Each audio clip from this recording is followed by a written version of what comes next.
श्री जी कहती है भगवान से, ये जीव हमारी शरण में आया है, मुझे दया आती है। जो पापी होता है ना, भगवान के सामने जाने का साहस ही नहीं कर सकता, पर श्री जी के सामने वो भी चला जाता है।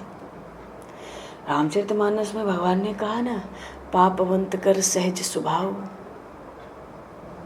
भजन मोर ते भाव न काऊ। पापी को भजन थोड़ी अच्छा लगेगा, पर श्री जी के सामने वो भी चला जाता है पापी। अच्छा, व्यवहार में भी ऐसा दिखता है ना, लड़का बहुत गलती करे, दोपहर को धीरे से माँ के सामने हाथ जोड़कर खड़ा हो जाए, माँ सब भूल जाती है, लड़के को प्रेम से भोजन कराती है, फिर लड़के में उसको कोई दोष नहीं दिखता। जब साधारण स्त्री में ऐसी शक्ति है तो श्री जी में कितनी शक्ति होगी भगवान। श्री धाम वृंदावन में श्री जी के साथ वही परमात्मा नित्य लीला करते हैं। परमात्मा का अर्थ होता है ब्रह्मा। सगुण लीला करने का अर्थ है ये वो सगुण होके ही लीला कर सकता है, निर्गुण होकर लीला नहीं करता, ब्रह्म कहलाकर भी लीला नहीं कर सकता। निर्गुण निराकार ब्रह्म में लीला का प्रश्न नहीं है, और ब्रह्म लीला कर नहीं सकता। क्यों? क्योंकि वो निष्क्रिय है, ब्रह्म का स्वरूप है निष्क्रिय। वेदांत कहता है, कहने का अर्थ तब तो यही होगा कि ब्रह्म को या निराकार ब्रह्म को, निर्गुण ब्रह्म को कुछ करने की इच्छा कभी होगी, होती होगी या हो सकती है, तो भाई बाबूजी तुम्हें सगुण बनना पड़ेगा। सब शास्त्र वेद उपनिषदों की इस विषय में एक मत है, भाई तू सगुण बनकर ही कुछ कर सकता है, ब्रह्म तो निष्क्रिय है और निर्गुण कुछ करेगा नहीं, प्रकृति के सब गुण से परे। तो श्रीधाम वृंदावन में श्री जी के साथ, उस प्रेम लक्षणा शक्ति के साथ वो परमात्मा नित्य लीला करते। नित्य लीला का भाव क्या होता है? जैसे भगवान राम वन से लौटे, एक क्षण में सबसे मिले, क्योंकि हर कोई चाहता था पहले हमसे मिले। भगवान किसका तिरस्कार कर सकते हैं? उनका तो काम है सब हिमान पद आप अमानी, अपने अमान होकर सबको मान देना। तो अब कैसे मिले? बड़े चतुर चूड़ामणि है प्रभु। छनमहु सब ही मिले भगवाना, उमा मरम यह काहू न जाना। भगवान शिव ने माता पार्वती से कहा है, हे पार्वती ये रहस्य कोई अयोध्या में जाना ही नहीं। एक क्षण में जितने लोग थे, यहाँ तक कि पेड़ पौधे पशु पक्षी कीड़े मकोड़े, केवल प्रजा परिवार के लोग नहीं, भगवान श्री राम ने उतना रूप धारण किया एक क्षण में, और सबसे मिल लिए, सबकी भावना के अनुसार, जिसका जैसा भाव था प्रभु चरणों में। छनमहु मिले सब ही भगवाना, उमा मरम यह काहू न जाना। सबको लगा भगवान सबसे पहले हमको ही मिले हैं, क्योंकि प्रभु श्री राम का तो स्वभाव ही है, जेहि विधि सुखी हूँ ही पुर लोगा, करहि कृपा निधि सोई संजोगा। जैसे सब सुखी होंगे वही काम करो। तो अगर एक क्षण में इतने रूप धारण करके भगवान मिल सकते हैं, तो श्री धाम वृंदावन में उन प्रेम लक्षणा शक्ति के साथ वो परमात्मा नित्य लीला क्यों नहीं कर सकता भाई? आज भी लीला हो रही है। जो अधिकारी वैष्णव हैं उनको दर्शन भी होते हैं। अच्छा चलो, हमने भगवान श्री कृष्ण के चरणों में, श्री जी के चरणों में प्रणाम किया। ये तो भागवत की कथा की भूमिका है। प्रथम सुने भागवत भक्त मुख। कोई भी कथा जीवन में पहले सुननी हो तो वो सुननी होती है भागवत। और परम ज्ञानी, परम वैरागी, परमहंस चूड़ामणि श्री सुखदेव जी महाराज इसके वक्ता हैं। उनका उच्चिष्ट हम लोग ग्रहण करेंगे, वो भी व्यास जी महाराज के हृदय की प्रेरणा से। उसके बिना भागवत पर कोई क्या कहे? आप देखो ना, भूमिका बांधने में भी लगभग 2.5 साल लग गए। तो पहली कथा जीवन में जो सुननी है वो सुननी है प्रथम सुने भागवत भक्त मुख। भागवत के सुखदेव जी महाराज को हम लोग अब प्रणाम करेंगे। यह स्वानुभावम अखिल श्रुतसारमेकम आध्यात्म दीपम अतितीर्थशाम तमंदम कारुणया पुराण गुह्यम तम व्यासुनुपयामि गुरुम मुनीनाम। भागवत तो एक आध्यात्मिक दीपक है, भीतर प्रकाशित हो जाता है। भागवत के प्रधान वक्ता श्री सुखदेव जी महाराज हैं। बोली श्री सुखदेव जी महाराज की जय। और आपको पता है ये जो श्री सुखदेव जी हैं, ये तो शिव जी के साक्षात स्वरूप हैं। भगवान शंकर सुखदेव जी का स्वरूप धारण करके प्रकट हुए हैं। वहाँ राम कथा कहते हैं, यहाँ कृष्ण कथा कहेंगे। न वो अलग न वो अलग, न भक्त अलग न भगवान अलग, सब मिलाकर एक ही है। वो रामकृष्ण हो या सुखदेव जी हो या शिव जी हो। अच्छा, भागवत शास्त्र जब व्यास जी ने रचना की तो चिंता हुई। कहते ये शास्त्र मैं किसको दूं, किसे दूं। समाज के कल्याण के लिए रचना की। कल बात आई थी ना, भागवत लिख करके व्यास जी को सात्विक अभिमान हुआ था। क्या हुआ था कि इस भागवत ग्रंथ में जो नहीं है वो संसार में अन्य किसी ग्रंथ में नहीं है, नहीं हो सकता। अब इतनी विलक्षणता भागवत की व्यास जी ने कही लिखने के बाद।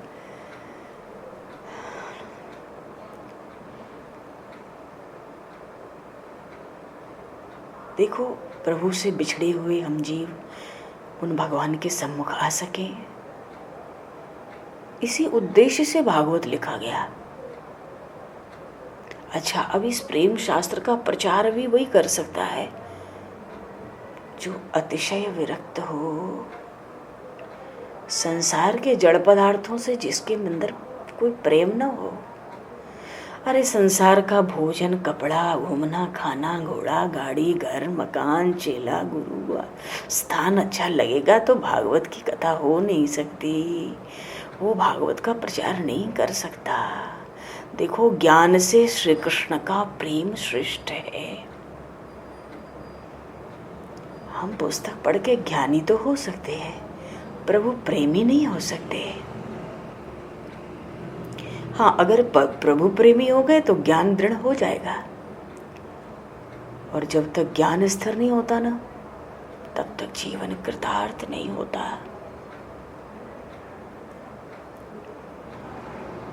अब जिसके इष्ट भगवान श्री राम, भगवान श्री कृष्ण ना हो, ये दो इष्ट जिसके ना हो, भागवत कथा कहने का वो अधिकारी भी नहीं है। ये सब बहुत ही गूढ़ रहस्य की बातें हैं। यहाँ तो हम थोड़े से प्रभु रूप में विराजमान हैं, ज़्यादा हूँ तो शायद बवाल मचा लें, क्योंकि ये परम हंसों की संहिता भले ही है, पर तो ये तो सगुण ब्रह्म के चरित्र हैं। देखो, ऐसा तो कोई नहीं होता ना जो जन्म से वैरागी हो, या जिसका जन्म से ही संसार के वस्तुओं में राग ना हो, ऐसा कोई नहीं होता। पर व्यास जी को ये तो लगा कि कोई योग्य पुत्र होता तो उसको मैं ये जगत का कल्याण करने वाला भागवत दे देता। वृद्धावस्था आई तो पुत्र की इच्छा हुई। अब भगवान शंकर तो वैराग्य के स्वरूप है ना, और वैरागी ही इस प्रेम की कथा करेगा। और निरपेक्ष भी है भगवान शंकर, चाहे तो ज्ञान की बात कर लो, चाहे रस की, चाहे प्रेम की, चाहे राम कथा है, चाहे कृष्ण कथा है, सब तैयार हैं। निरपेक्ष है क्योंकि तत्व ज्ञान है ना, अविनाशी ब्रह्म का स्वरूप है ना वो। देखो, गुलाब के फूल के लिए तो कोई लड़ झगड़ सकता है, धतूरे के फूल के लिए कौन झगड़ा करेगा ये बताओ।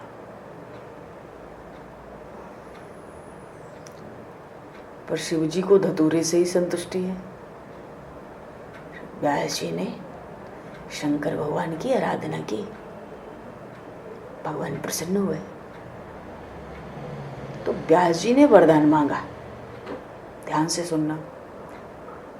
और जो पहली बार सुन रहे हो, ज़्यादातर हो सकता है सुन रहे हो बातें, भागवत सुनने वाले भी सुन रहे होंगे पहली बार, उसको बस पचा लो, उसको अंदर रख लो, पचा लो। व्यास जी ने शंकर जी को जब प्रसन्न किया ना, तो भगवान शिव ने कहा वर मांग भाई। व्यास जी ने कहा सुनो, हे भोलेनाथ, हे शंभो, हे कल्याणकारी शिव, समाधि में जो आनंद आप पाते हो, अखंड समाधि में जो आनंद आप पाते हो, उसी आनंद को जगत को देने के लिए आप मेरे घर में पुत्र के रूप में पधारो।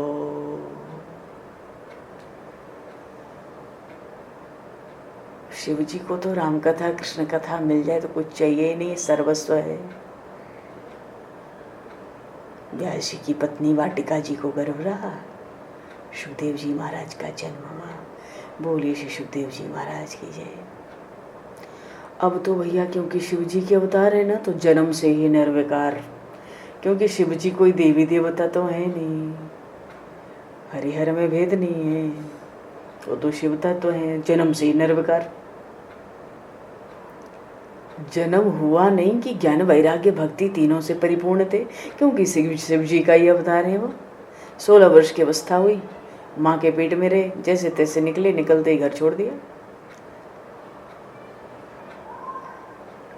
व्यास जी को वियोग सहन नहीं हुआ, अरे इतने समय में पुत्र हुआ, 16 वर्ष तक पत्नी के गर्भ में रहा, पुत्र पुत्र के पीछे दौड़े। वृक्षों ने सुखदेव जी की तरफ से उत्तर दिया, महाराज आप तो ज्ञानी हैं और पुत्र के पीछे बढ़े। व्यास जी महाराज को सुखदेव जी की तरफ से वृक्षों ने उत्तर दिया, क्योंकि सुखदेव जी तो शंकर जी है ना, ब्रह्म भाव को ही व्याप्त है। वो क्या बोलेंगे, कण कण बोलेगा उनकी तरफ से, सुनेगा उनकी तरफ से, उनको आवश्यकता नहीं अपनी वाणी से कुछ कहने की। जन्म से ही निर्विकार, जैसे परमात्मा जहाँ चाहे वहीं प्रकट हो जाता है। तो वृक्षों ने उत्तर दिया, पीछे पीछे आ रहे थे व्यास जी, क्योंकि भागवत देनी थी ना, इसलिए तो पुत्र मांगा था। पुत्र चल पड़ा, मुड़ के भी देख नहीं रहा है पिता को माता को। तो वृक्षों ने कहा व्यास जी से, हे महाराज आप तो ज्ञानी हो और पुत्र के पीछे पड़े हो। अरे ज्ञानी तो वही है जो परमात्मा के पीछे पड़ता है। ये जीवन एक बार पिता हुआ, वही पुत्र बना, फिर वही पिता बना, वही पुत्र बना, ये सब संबंध कहाँ गए?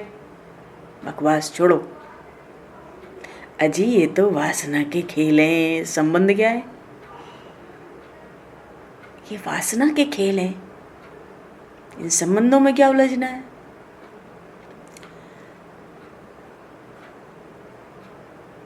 सुखदेव जी ने कहा, पिताजी मेरे पीछे नहीं, परमात्मा के पीछे पड़िए। सुखदेव जी ने वृक्षों को क्या दिया? ज्ञान।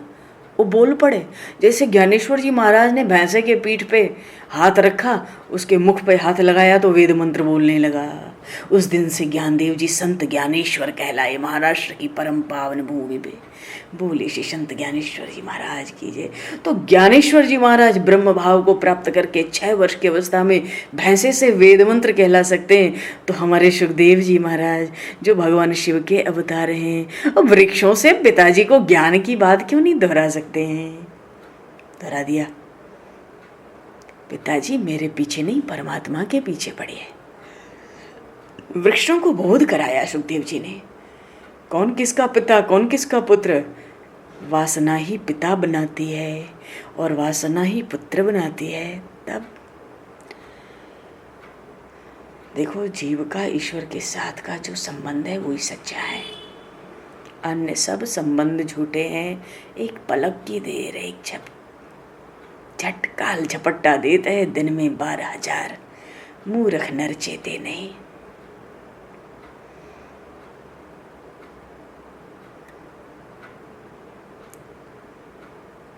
देखो, जब गंगा के तट पर सुखदेव जी ने कथा की भागवत की, तब कथा में व्यास जी भी बैठे हैं।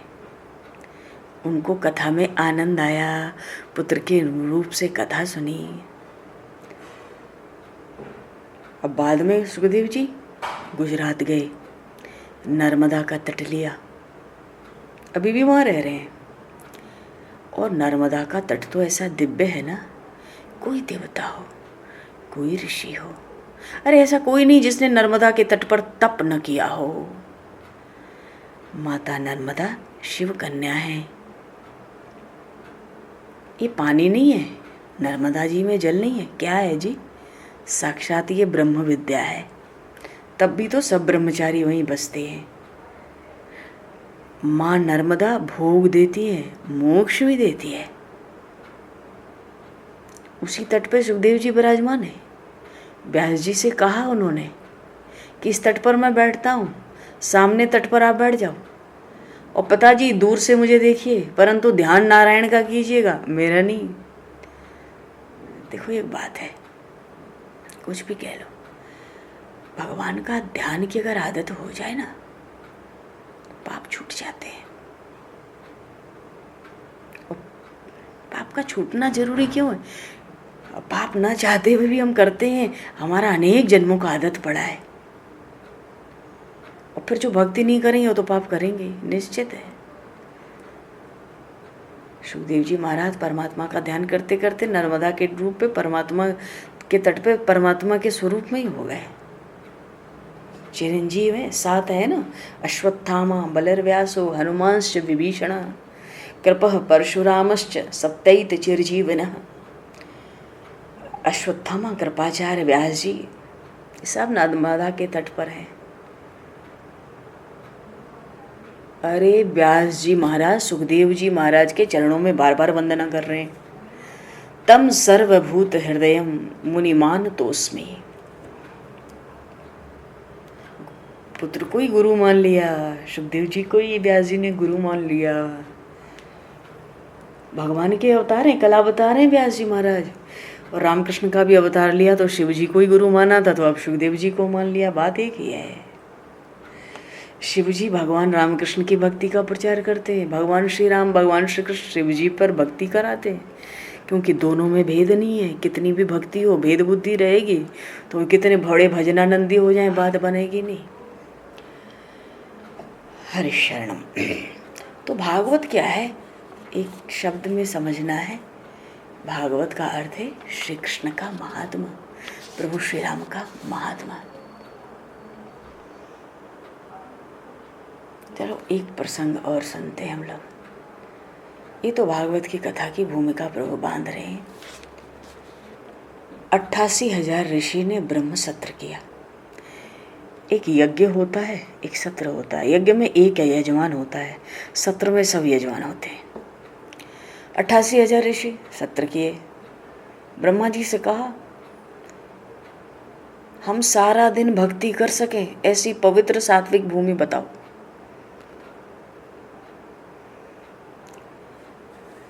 मतलब ये है कि ऐसी भूमि, ऐसी पृथ्वी जो हमें भक्ति में साथ देती रहे, ऐसी जगह बताओ, हमें सारा दिन 24 घंटे भक्ति करनी है। देखो भोग की भूमि में सारा दिन भक्ति तो हो नहीं सकती, और गृहस्थ के घर में भी भक्ति नहीं हो सकती।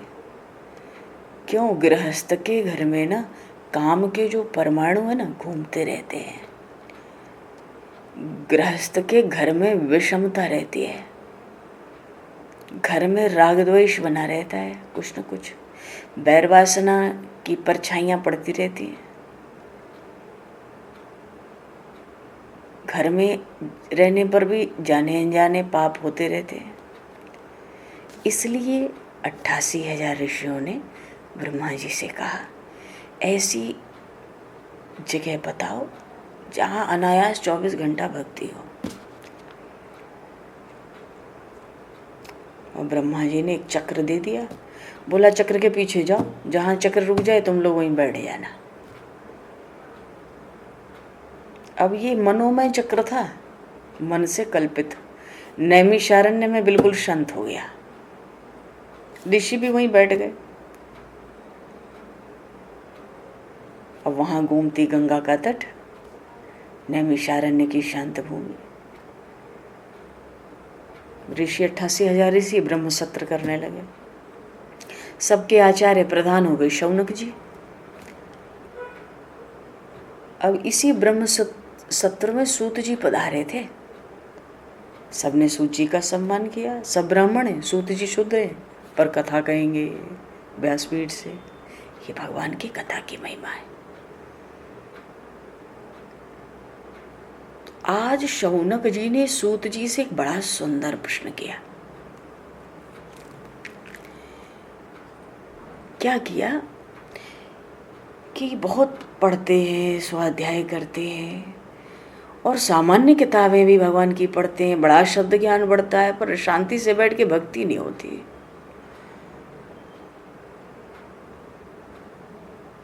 अच्छा, पुराण इस विषय में एक बात कहता है कि जब तक कोई बहुत सिद्ध न हो, भगवत प्राप्त संत न हो पक्का पक्का अपनी जानकारी में, क्योंकि शास्त्र ये भी कहता है जानकर गुरु करो, जानकर गुरु करो, आंख बंद करके नहीं।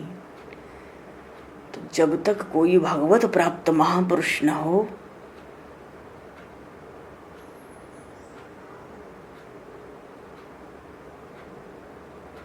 सबकी लिखी हुई पुस्तकें नहीं पढ़नी चाहिए, क्योंकि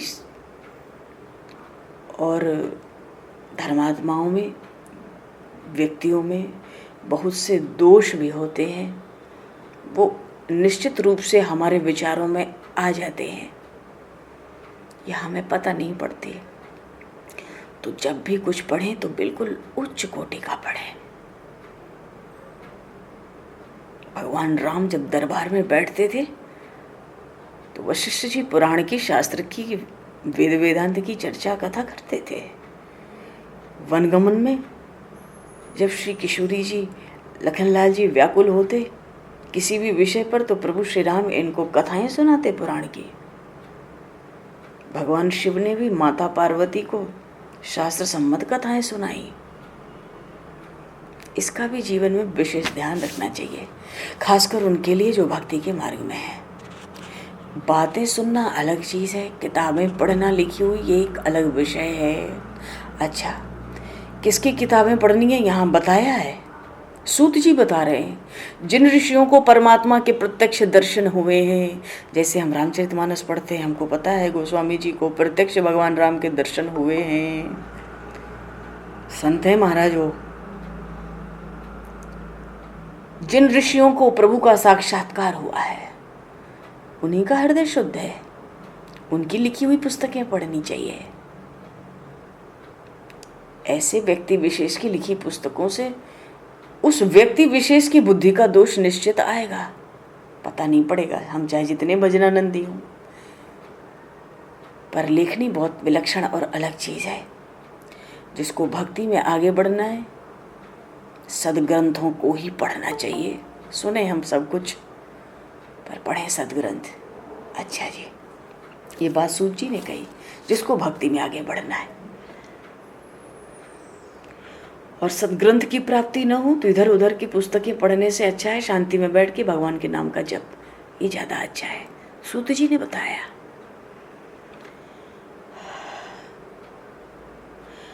शौनक जी ने बड़ी कथा सुनी है सूत जी से, पर आज कहते हैं कि देखो हमने आज तक बहुत कथाएं तुमसे सुनी, आज अब हमें कथा का सार तत्व सुनाओ। हे सूत जी, कथा का भी सार सुनाओ। कथा तो आपने बहुत सुनाई, हमने बहुत सुनी, कथा का सार सुनाओ। ये जितनी कथाएं होती हैं सदग्रंथों पे होती हैं। भगवान के चरित्र, भक्तों के चरित्र बहुत से धर्मात्माओं ने, पुण्यात्माओं ने लिखा है, भक्तों ने भी लिखा है, पर सूत जी तो स्पष्ट मना करते हैं कि जिसको भक्ति में आगे बढ़ना है केवल सदग्रंथ पढ़े और नहीं तो भगवान के नाम का जप करे और किसी की लिखी किताबें ना पढ़े। इसलिए शौनक जी कहते हैं कथा बहुत सुनाई, अब तो कथा का सार सुना दो।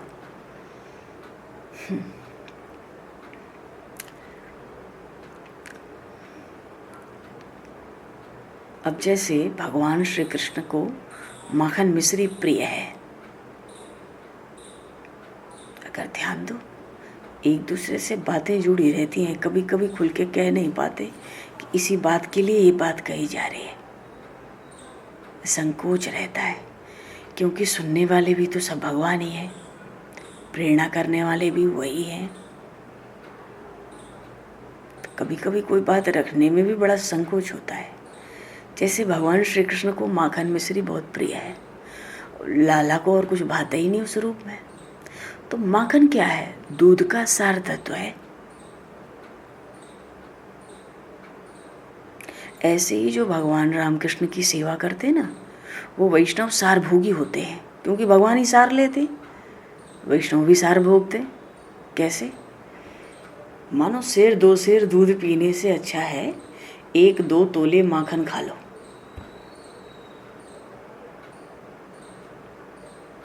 अधिक दूध पीने से वायु हो जाती पेट में, पेट भारी रहता है। 1-2 तोला माखन खा लो, पेट हल्का रहता है और शक्ति भी तुरंत आ जाती है। शौनक जी कहते हैं, परम बुद्धिमान है, ऐसा सार तत्व हमें सुनाओ जिससे भक्ति पुष्ट हो जाए। तभी तो कहा प्रथम सुने भागवत भक्त मुख। ऐसा सार तत्व सुनाओ जिससे भक्ति पुष्ट हो जाए, ज्ञान वैराग्य जागृत हो जाए और भगवान श्री राम के, भगवान श्री कृष्ण के प्रत्यक्ष दर्शन हो।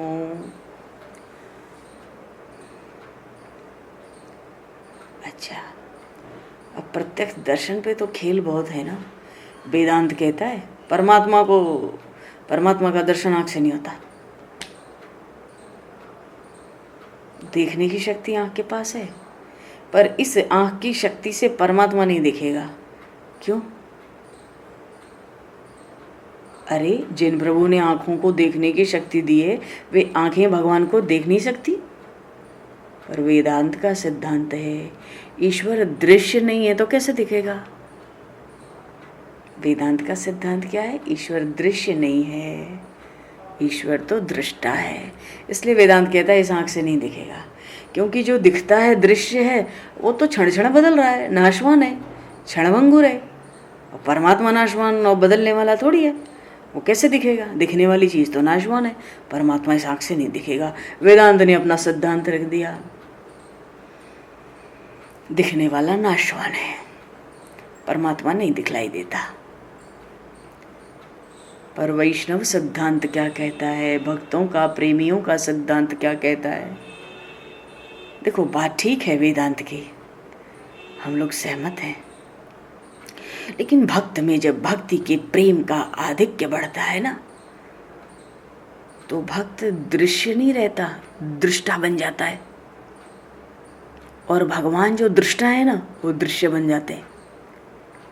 दृश्य वो है जो दिख रहा है, और दृष्टा उसको देख रहा है जो दिख रहा है। जब भक्ति का प्रेम बल बढ़ता है ना, अतिशय बढ़ जाता है, तो भक्त दृष्टा हो जाता है। जैसे कहते हैं ना, कण कण में भगवान देखो। सब में भगवान देखते देखते अपने भीतर भगवान दिखने लगता है। जब अपने भीतर दिखेगा तो हम दृश्य नहीं, उस दिन हम दृष्टा हो जाएंगे। और जब हम दृष्टा हो जाएंगे तो उस परमात्मा को, जो दृष्टा है, उसको दृश्य बनना पड़ेगा, कण कण में प्रकट होना पड़ता है। ये भक्तों का, प्रेमियों का, वैष्णवों का सिद्धांत है। देखो, गोपियों का प्रेम इतना बढ़ गया कि परमात्मा को दृश्य होना पड़ा। इन्हीं आंखों से देखा, कोई दिव्य दृष्टि नहीं मिली थी संजय की तरह, इसी से श्री कृष्ण को देखती थी। वो प्रेम इतना बड़ा, परमात्मा को दृश्य होना पड़ा। कहने का भाव क्या है? ये जो भक्ति है ना, भक्ति भगवान को दृश्य बनाती है, उस दृष्टा को दृश्य बना देती है। भक्ति में ऐसी शक्ति है। इसलिए शौनक जी तो बड़े बुद्धिमान है ना, परम बुद्धिमान है शौनक जी। सूत जी से कहते हैं, आप तो ऐसा सारस तत्व सुनाइए। देखो, शौनक जी के बहाने हम लोग भी सारस तत्व, उसी सार तत्व को कहेंगे और सुनेंगे कथा में आगे, जैसी भगवान प्रेरणा करेंगे। तो शौनक जी कहते हैं सूत जी से, आप ऐसा सार तत्व सुनाइए जिससे जैसा ये संसार दिखलाई पड़ता है वैसा ही परमात्मा का स्वरूप प्रत्यक्ष दिखाई पड़े, परमात्मा के प्रत्यक्ष दर्शन हों, ज्ञान वैराग्य के साथ भक्ति जागृत हो जाए, ऐसा सार तत्व सुनाइए। कृष्ण प्राप्ति करम शाश्वत साधनम तद आराधना।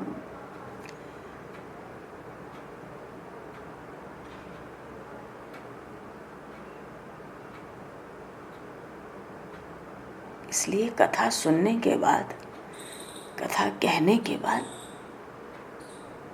ये जरूरी है कि भगवान में प्रेम बढ़े, विषयों में अरुचि हो, पाप कर्म छोड़ने की इच्छा जागृत हो, शरीर से जो हमने पाप किए हृदय से उनके लिए पश्चाताप प्रकट हो, कथा सुनने के बाद सब में परमात्मा का दर्शन हो, कथा सुनने के बाद हमारे स्वभाव में सुधार हो, एक नया जीवन आरंभ हो।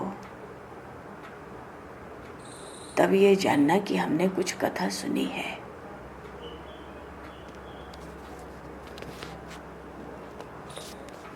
पर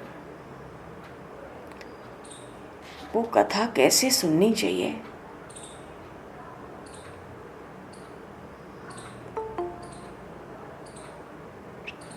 कथा सुननी कैसे चाहिए,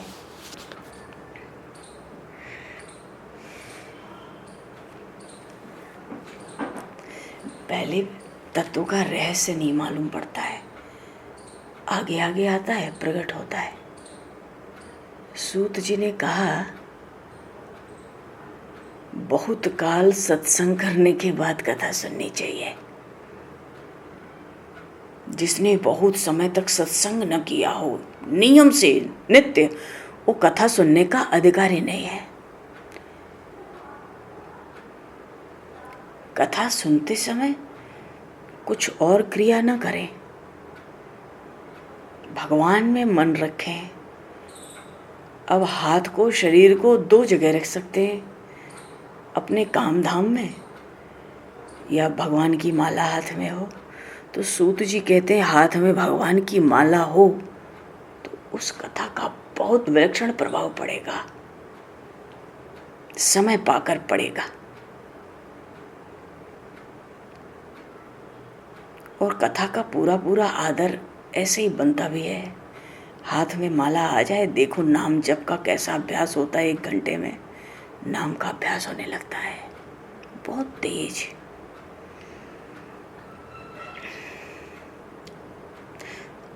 देखो आप सभी श्रोता नहीं हो, मनुष्य भी नहीं हो, आप सब भगवान के स्वरूप ही हो।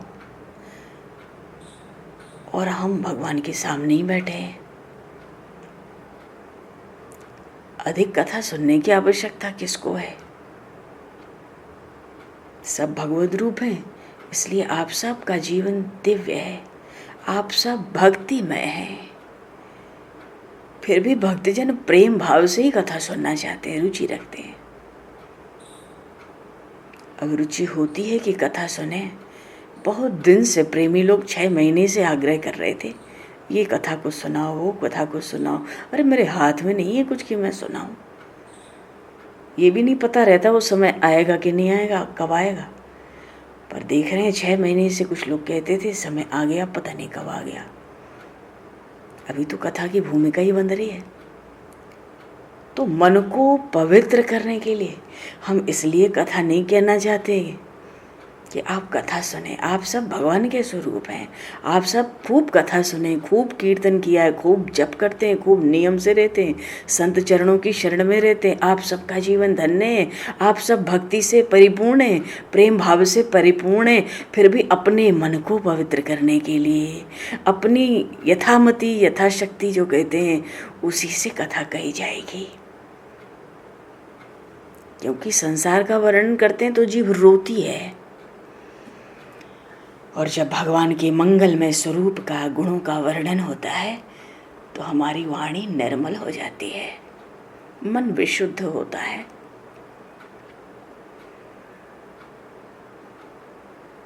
कलयुग के जीवों को मृत्यु के पंजे से छुड़ाने के लिए ही सुखदेव जी ने भागवत की कथा कही। ये कथा अत्यंत दिव्य है, अजी देवताओं के लिए भी दुर्लभ है। बोलिए श्री भक्त वत्सल भगवान की जय। श्री सुखदेव जी महाराज की जय। श्री व्यास जी महाराज की जय।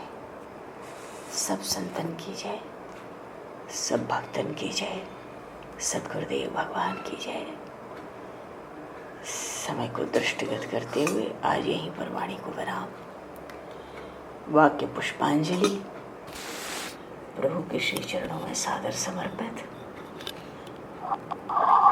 आप सभी को भी यथा योग्य जय सिया राम, जय श्री गुरु महाराज जी की जय। जय सिया राम, जय श्री गुरु महाराज की जय।